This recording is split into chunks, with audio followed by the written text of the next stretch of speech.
ضلع کامریڈی کے شہر بانسواڑہ میں واقع مدرسہ عبداللہ بن عباس رضی اللہ عنہ کے طالب علم محمد ابوذر غفاری نے ایک بیٹھک میں مکمل قرآن مجید کو سنانے کی سعادت حاصل کی۔ اس طالب علم نے اتوار کے روز 10 گھنٹے 45 منٹ میں مکمل قرآن سنایا۔ اس موقع پر حافظ عامر خان، مولانا محمد احمد، مولانا رفیق، مفتی محمد نوید، حافظ عبدالکریم خان اور دیگر موجود تھے۔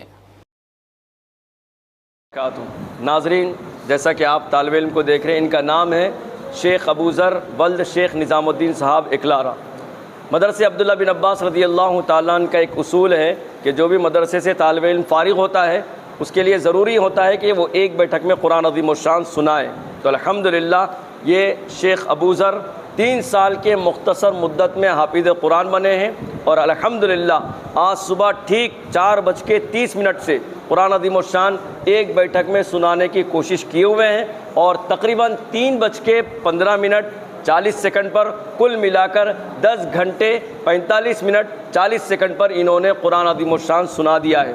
دعا کرتے ہیں اللہ تعالیٰ ان کے سنانے کو قبول فرمائے، اور ان کے پیچھے جتنے اساتذہ محنت کیے ہوئے ہیں اللہ ان کی محنتوں کو، قربانیوں کو قبول فرمائے۔ اس موقع پر مدرسے عبداللہ بن عباس رضی اللہ تعالیٰ عنہ کی جانب سے سارے حضرات کا شکریہ بھی ادا کیا جاتا ہے، اور معاونین کے تعاون کو اللہ قبول فرما لے، دعا بھی کی جاتی ہے۔